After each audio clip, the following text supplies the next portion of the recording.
What does creative writing mean to you? I'm Kauffman, and I'm on a mission to connect with every creative writer in the world. But I need your help. The world is constantly changing, which is why it's our duty, no, it's our responsibility to inspire creativity. My creative writing tips, tricks, and strategies are gonna help you become a better writer, so that way you can beat procrastination. Do you have a story that you're dying to tell, but you don't know what to do next? I can actually help you craft a story today through the world's first creative writing company, The Creative Ghost. Join me on this journey to unite the creative writing industry. And let's inspire creativity in the world together and help creative writers everywhere craft stories that can change the world. So I ask you this again. What does creative writing mean to you? What does creative writing mean to you? All right, welcome writers. I'm Kauffman, and today we're going to help you become a better writer. Do you have a story in mind or a story idea? Well, today we're going to go over some commonly asked creative writing questions with your question of the day. And if you have any questions, drop them in the comments below. And then we're going to get into our question of the day. What do you think makes a great antagonist, aka a villain? We're feeling the new characters vibes and the new story vibes. And then we're going to hop into the 2024 writing challenge, where I am writing 30 minutes a day, every day for 1 year. That's right, 1 year. I'm 80 pages into a novel. I hope you'll join me. All right. And we're going to get right into it with our first segment, Your Creative Writing Questions Answered. Question number 1. I just thought of an incredible idea for a story. What's next? First thing I want you to do, you're going to sum up that idea in 1 sentence. That's right. It might be a huge idea, 1 sentence. The reason being is we want to make it as easy as possible. Like your teacher probably used to say, kiss it. Keep it simple, stupid. Next, you're going to choose 1 of 2 methods. You're either going to outline or you're going to do it as a free write. If you free write, just go for it. See what comes out. If you go with the outline method, then you're going to create a list of bullet points. Probably, I would say do about 3 to 5 to start fleshing out the core of your story, and then you can start writing. So then you have a little direction. Is there a right or wrong way with this, with either method? There isn't. Whatever you choose will help you write an even better story to come. So that's my suggestion. And just a few reminders. If you get stuck, go back to your summary and reread your summary. Reread that 1 sentence summary again. And that will help you if you're like, oh, what do I write next? And my second tip, if you're working on a story, don't be afraid if it sucks. It's a first draft. It's a rough draft. It's just coming out of your mind, out of your brain onto the page. It might not be perfect, and that is all right. Let me repeat. If your first draft, the first words you've written on a page are not great, it's all good. Hakuna Matata. Whenever I write a first draft or rough draft, as you'll be able to see in a little bit, my writing, I usually get like 20 grammar errors on a page, multiple story problems, multiple character issues.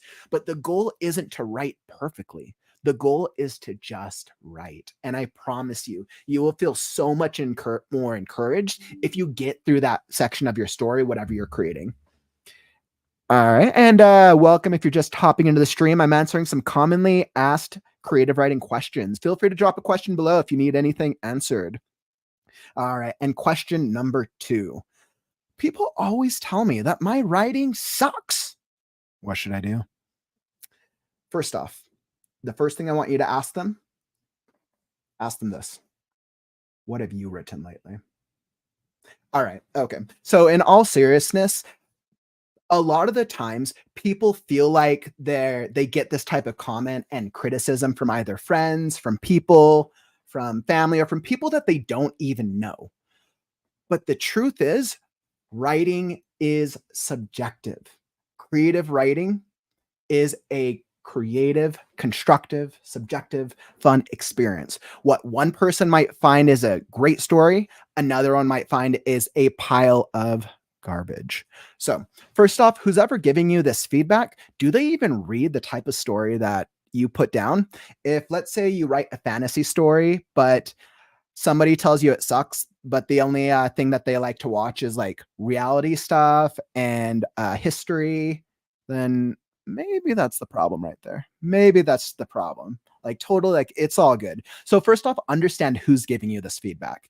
And then, second off, the thing that you want to keep in mind, if somebody tells you that your writing sucks, it's not, how do I put this? It's not going to, don't worry about their opinion. That's just the easiest way. Do not worry about what they think. If you're starting off, you're writing for yourself. If you're continuing a story and you're planning on publishing it and putting it out there, you can of course go get the feedback. Get feedback from people that you're intentional about, who they're going to give you some constructive advice instead of saying like, "Oh yeah, I read through this excerpt and this story just sucks." I'm like, "Yeah, thank you for taking your time because I'm always going to be kind. Remember, we want to be kind, but if you tell somebody the story sucks, like that's not going to help me. But if you tell me, oh well, you know what, your character felt kind of sluggish because of these pieces of things that he said, and then this obstacle just didn't really feel realistic, and this portion of the world just didn't feel like it connected with me because of A, B, and C. There you go. That's the goal right there. Awesome. And let's see, let me throw up the comment. Vaughn. Hey, what's up, man? Welcome, welcome. My mom liked the story. She read it today. Yes. Yes. So if you're watching this on the live or the replay, Vaughn is working on a new creative writing story, wanted to share it with his mom, and we weren't sure how it was going to turn out. So I'm like, so I don't damage the audio, I'm doing a snaps. I'm doing snaps for you. That's awesome, man. And that's funny because you're mentioning that as we're talking about what happens when people give you like bad feedback. That is great feedback. That's awesome. It's always encouraging when you share it with the person that you're intending to write about, and they're like, "Oh yeah, this is great." So thanks for sharing that, man. That's awesome. All right, and let's hop straight into question number 3. How do I create a believable character? So this is a great question. If All right, this is what I want you to do. Pick a person. It can be real, fictitious, anybody that you want. You're going to turn this person into a character. Now, I'm going to give you this method that's going to make it super easy. This can be a friend, an acquaintance, a public figure, a hero, or even a character that's already been developed. Pick a character, and then you're going to pick one strength, one weakness. What is one strength that stands out and one weakness that stands out? All right. You're going to write that down. And then what's quirk? What's like one quirky, funny thing that they do? What's the reason that you like them? So you're going to have the strength, a weakness, and a quirk. You're going to now bullet point those onto a list. This is the beginning of your brand new character. Now, this is going to be the basic for it. Now, what you want to start asking yourself is, what type of things would this new character write? Now, as you're first starting to write this character into your next story, it doesn't have to be an exact carbon copy of whoever you chose. You can pick a lot of things that work for them, but as you progress the story more and more, the character is going to continue to grow. And you want to ask yourself, what would this character do differently that is going to happen that the real character I based it off of wouldn't do? Because that's the strategy there. Now, unless you're writing like a nonfiction piece that is actually based on a real person, that's a completely different thing. This is more if you're creating a character, but you want to use, you want to figure out like, okay, where's my creativity coming from? Ian Kauffman, sounds good. Thanks, Dad. Appreciate the feedback, especially when you're working on your next story. By the way, if you hopped into that the live stream on the beginning, I played through my advertisement. Super excited. Thanks, Dad, for helping me with filming it. That was amazing. Incredible. I put together an advertisement for, a little bit of my like brand, creative writing brand, the Creative Ghost, and I just wanted to see how it turned out, and I've been so proud. I've been so happy. It came out better than I expected. So thank you again.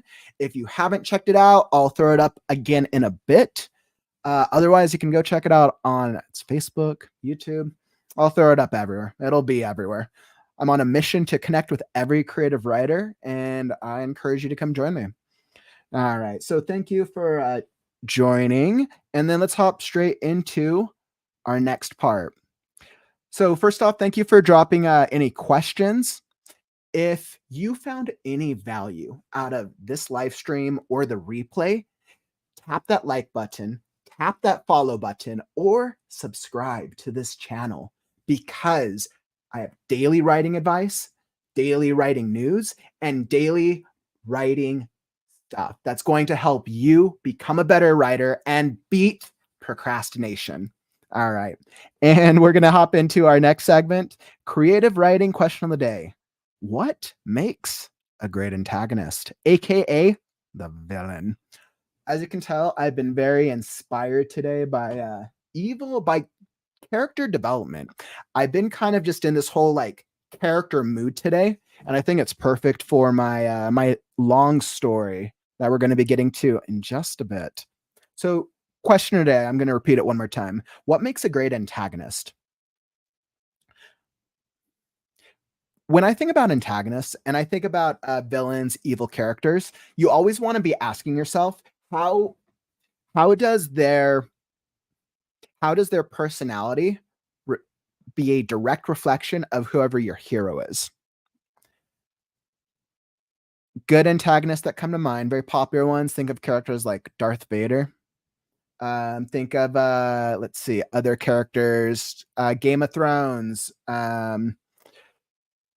Joffrey. There's a lot of really great antagonists in that show, actually. Let's think of Walking Dead. What was it? The evil head guy of the cannibal group. Let's see, other great antagonists. Think of any Bond villain. There are a lot of great Bond antagonists. What goes into creating a great evil character? It's that they have a believable philosophy. And let me repeat this. Your evil character needs to have a believable philosophy that directly contradicts your hero. Because remember, if we're creating an evil character that is a direct reflection of your hero, and the story is about how is my hero going to overcome this story, this journey, this whatever, then the things that your character tries to go and do are always going to be foiled. All the obstacles are always going to stop the hero in their tracks, because your evil villain believes so much in what they're trying to accomplish, whether that's destroying the world, whether that's the pure hatred for this character, or whether that's like a philosophical thing. It's always going to create all of your antagonist actions are always going to lead to things that make sense, because it's a question of philosophy, beliefs, ideals, differences, which is why the more you flesh out what is my story I want to tell, what is the hero of this story about, then what is the villain and what is that contradicting philosophy? Actually, and I'm going to repeat, a great villain came to mind. I'm going to drop that. So a great antagonist villain that had a clear philosophical difference was from Marvel, the Infinity Gauntlet saga. So at the end of phase 3, when we still had the OG Iron Man, let's see, I'm like, who else? Captain America and our OG crew. Thanos genuinely believed that as a character, he doesn't view himself as evil, that he needs to wipe out half the human race, or not human, just half the population to balance the population crisis. He believed it based on his trauma, his experience, and he genuinely thought that by using the Infinity Gauntlet and killing 50% of the population, which became the blip, that he would save the world, which directly contradicts let me repeat, that directly contradicts our heroes, all of the Marvel superhero characters, where their philosophies are save the world and save humanity and stop bad guys from destroying stuff and blowing shit up. All right, and let's hop over here. Vaughn. I've had I've had some very strange interactions with people calling me Malfoy. Interesting. And I've also had people who love Malfoy and call me Malfoy with the love of that evilness. That's interesting. Vaughn, I'd actually be curious to hear more if you've ever asked anyone, like, specifically why Malfoy, because even as I think about like the movie actor, I'm forgetting what that character's name is. But even as I'm thinking about the Malfoy, the movie actor, I don't think you guys look very similar beyond blonde hair. I'm pretty sure he has blonde hair. It's been a while since I've seen it. But yeah, and for those of you watching the live stream or the replay, Malfoy is not the main antagonist, but a type of antagonist in the Harry Potter franchise. Because Harry Potter is a down on his luck character coming from a world where he's basically been given nothing to a world where he suddenly has everything. Malfoy, not the direct antagonist, but a minor antagonist, grew up in a world where he was given everything. And his beliefs that the more you have, that only those in power should retain power, directly contradict Harry Potter's beliefs that love is the answer and friendship and Hakuna Matata.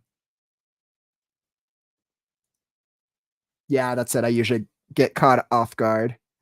Yeah, it's whenever anybody references me to a character, the way that I think of it is first off, I'm like, thank you. Regardless of what the character is, thank you. Because if I did enough things or if I have enough personality traits that inspired somebody to think about something that they'd enjoyed, like, that's actually a cool thing. Now, I could see how it would be challenging if you're compared to like an evil character. I think that would be a little bit different. I haven't personally dealt with that, but I think yeah, I would always dig into why. Like, what is the specific personality trait that makes them see Malfoy? If anything, I would love to be called like any character from the Harry Potter universe. That'd be cool. Except maybe Voldemort. I don't know if Voldemort's who I want to be called as. If someone is like, you look like Voldemort, I'd be like, yeah, we can't be friends anymore.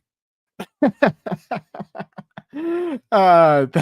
for that, Vaughn. That definitely that was definitely really interesting. All right. So there's that question of the day. If you have any thoughts, ideas about it, drop it down in the comments below. I'd love to hear more about it. And I'm going to leave that up while we hop into our next segment, the 2024 Writing Challenge. So this is what we're going to do right now as we hop into our writing. So I've been challenged to write 30 minutes a day, every day for 1 year. Now, I know Vaughn, you know, if you've been joining me along the journey. So I'm working on Last Scarecrow, but before we get there, we cannot forget the music. So let's say I got that, got to throw up. There we go. We're going to get some epic music going today. And now let's throw up. Perfect.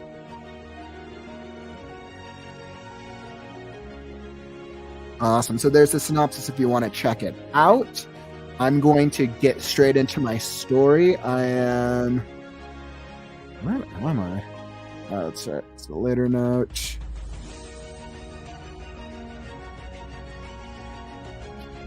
All right, so as I always do, let me pull up my outline over here. I always have to have my outline on the other page as a reference. Now, as a note, I didn't start out with the outline, but I added it. I definitely added it over time.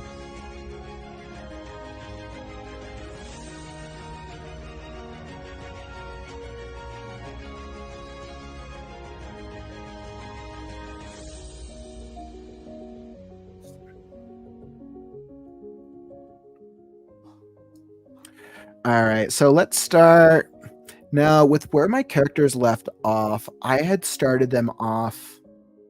I want to say that so that just left New City.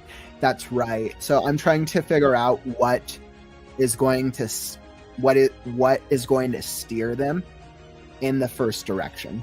They know they have to go to the graveyard of the last, but they have no indication where that is. Now, I have a couple of different options here. I could always have the last robot have left some sort of message clue for them to start the journey. That felt a little too easy. I want my characters to struggle, so that way they have to become better characters. So, but I have to think about what is the thing that's going to set them off.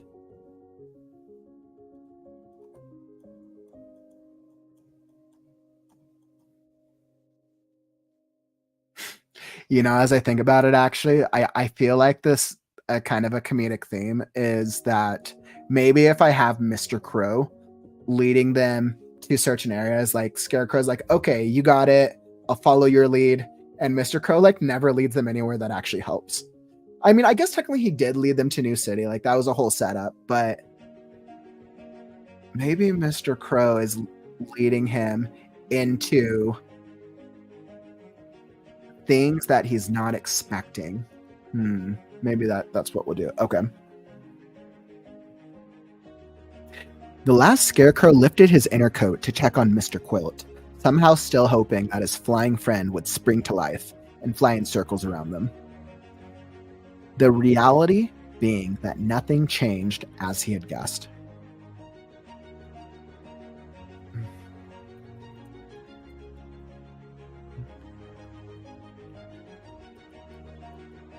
He let go and gazed at the hills upon he let go and gazed at hills upon hills of grassy green landscape, which now surrounded New City. Is it me, or did we travel through a desert before arriving here? The last Scarecrow questioned, now folding his arms. Come to think of it, the weather in this part of the world was strange. Summer became winter, which became spring. The thought made his head spin. He fondly thought back to he fondly missed the days of guarding his field,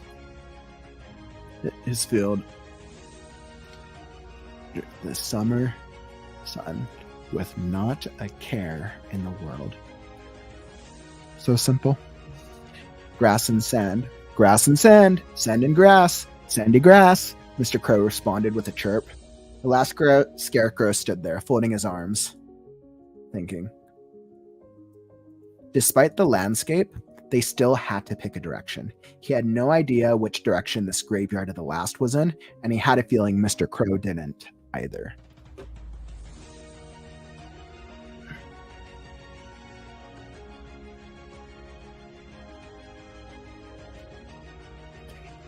Any ideas where this graveyard of the last might be? Graveyard, we are lost. Lost, we are in the graveyard. We are lost. Very insightful, the last Scarecrow responded, trying to hold back a laugh. Now, I realize that enough development has happened here, and I know where I need to get them to first.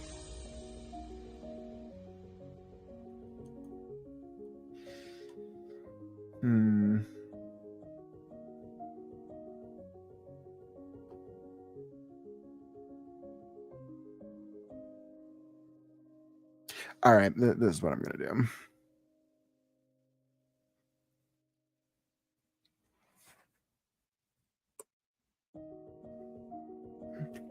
If you're just hopping into this stream, welcome. I'm just doing my 30-minute a day writing challenge. Feel free to grab a pen and join me, or sit back and enjoy the creative writing music.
If you're just hopping into the stream, welcome. I'm just working on my 30-minute-a-day challenge, the last scarecrow.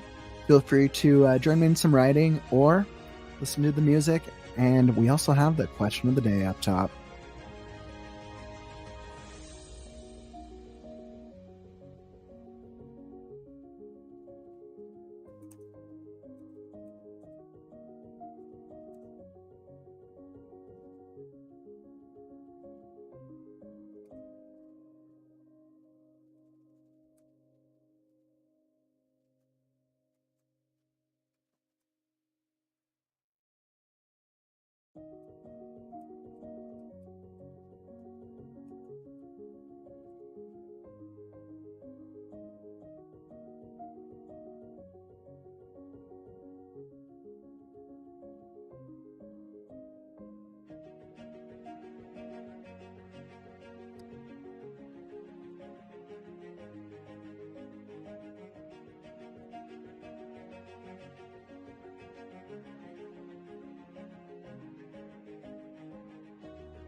All right.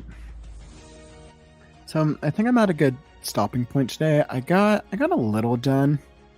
So I did about 2 pages. I needed to set them in a clear direction, and now I've kind of had them kind of using Mr. Crow to find a sense of direction. I'm not sure if I like it or not yet. I have to think about it. I'm just going to keep writing. When you hit a point where you're not certain, just keep going, keep storytelling. You can always go back and fix it later. Awesome. So we're going to save here. Thank you for joining me on this writing challenge. If you had any value from the questions, the question of the day, or any of the narration I provided, or any of the strategies that we talked about, like, follow, and or subscribe to this live stream or the replay. And that way you'll know when I come out with new writing stuff to help you every single day. I'm going to wrap up this live stream. So I'm Kauffman, and I will catch you on the morrow. Take care.